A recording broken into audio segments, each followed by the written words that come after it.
নওগাঁর বদলগাছিতে সড়কের উন্নয়ন কাজে বিলম্বিত হওয়ায় চলাচলে চরম দুর্ভোগের শিকার হচ্ছেন সাধারণ জনসাধারণ।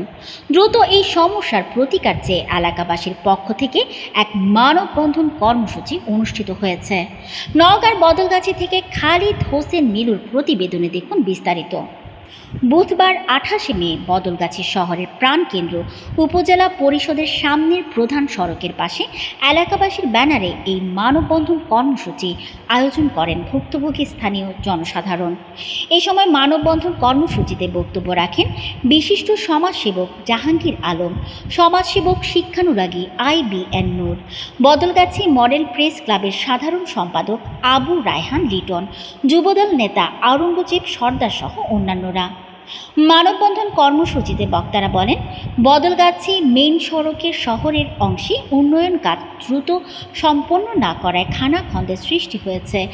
যানবাহন, স্কুল, কলেজ, মাদ্রাসাগামী শিক্ষার্থীরা খানাখন্দে ভরা এই সড়কে প্রতিনিয়ত ঝুঁকি নিয়ে চলাচল করছে। বিশেষ করে উপজেলা হাসপাতালে জরুরি চিকিৎসা সেবা নিতে আসা রোগীসহ পথচারী ও সাধারণ মানুষ চরম ভোগান্তির শিকার হচ্ছে। সড়কে সৃষ্টি হওয়া এই ভোগান্তির দ্রুত প্রতিকার সহ চলমান উন্নয়ন কাজ সঠিকভাবে সম্পূর্ণ করার দাবি ও জানান মানববন্ধন কর্মসূচি থেকে তারা। এই সময় মানববন্ধন কর্মসূচিতে উপস্থিত ছিলেন সাংবাদিক ফজলে মওলা, ছাত্রদল নেতা আসাদুজ্জামান ভুট্টু সহ উপজেলার কর্মরত প্রিন্ট ও ইলেকট্রনিক মিডিয়ার সাংবাদিকবৃন্দ প্রমুখ।